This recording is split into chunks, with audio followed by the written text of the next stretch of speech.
सो एक क्वेश्चन ले लेते हैं हम लोग स्पॉन्सरशिप के इंटरव्यू का, that is like what do you consider to be your greatest achievement so far and why. ठीक है, सो अभी ये एक सैम्पल क्वेश्चन हमने एक ले लिया इंटरव्यू में जो पूछा जाता है। वो बहुत कॉमन क्वेश्चन है जो कि ज़्यादातर सारे ही इंटरव्यूज में, सारे ही कंपनीज के एग्जाम देने आप जाओगे वहाँ पे आपको मोस्टली ये क्वेश्चन मिल जाएगा। दोबारा से पढ़ देता हूँ मैं, what do you consider to be your greatest achievement so far and why.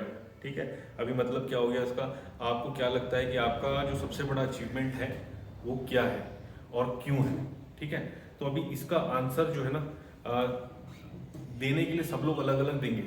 ठीक है, आंसर जो है इसका कोई ऐसा पर्टिकुलर एक आंसर नहीं होगा, बट जो भी आंसर आप दोगे you have to bear this in mind कि आपके ही आंसर में से नेक्स्ट क्वेश्चन निकल के आने वाला है।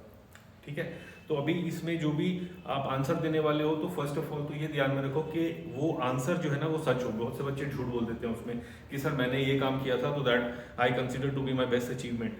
ठीक है, तो उससे क्या होता है ना, जब क्रॉस क्वेश्चनिंग होती है तो आप उसमें फंस जाते हो बीच में।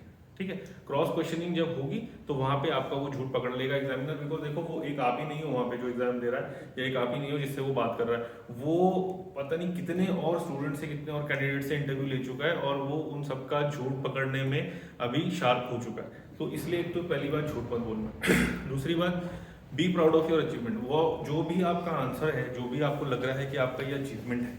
ठीक है, आज हम लोग प्रिपरेशन कर रहे थे तो क्लासरूम में काफ़ी सारे बच्चों के डिफरेंट डिफरेंट आंसर्स थे इस क्वेश्चन पे।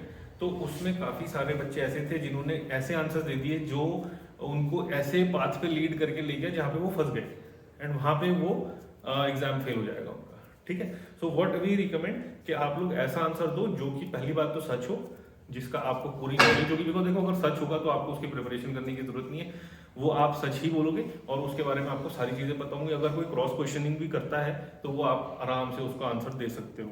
दूसरी बात, be proud of that achievement. ठीक है, फिर उसके बाद जो क्वेश्चन वो पूछेगा, ठीक है, उसके बाद जो क्वेश्चन पूछेगा उसको आप ध्यान में रखते हुए वो आंसर देना। क्योंकि अगर आपने कुछ ऐसा आंसर दे दिया जिसका क्वेश्चन कुछ नेगेटिव वे में चला जाएगा तो वो आपके लिए नेगेटिव रिजल्ट दे सकता है। ठीक है, उसके बाद इस अचीवमेंट के लिए आपने क्या हार्डवर्क किया था। ठीक है, ये एक उसमें पॉइंट निकल के आ सकता है जो कि एग्जामिनर आपसे फिर पूछ सकता है इस आंसर के बाद कि इस अचीवमेंट को पाने के लिए आपने, इस चीज को अचीव करने के लिए आपने क्या हार्डवर्क किया।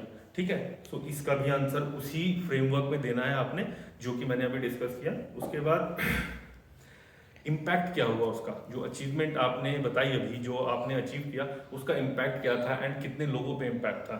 वो आपके बेनिफिट के लिए था या बाकी लोगों के बेनिफिट के लिए था, आपको उसमें कुछ लॉस हुआ या आपको सेटिस्फेक्शन मिली उसमें। तो ऐसा आंसर एक आना चाहिए निकल के जो कि एग्जामिनर को सेटिस्फाई कर दे। ऐसा आंसर नहीं आना चाहिए जो आपके लिए नेगेटिव से लगता है।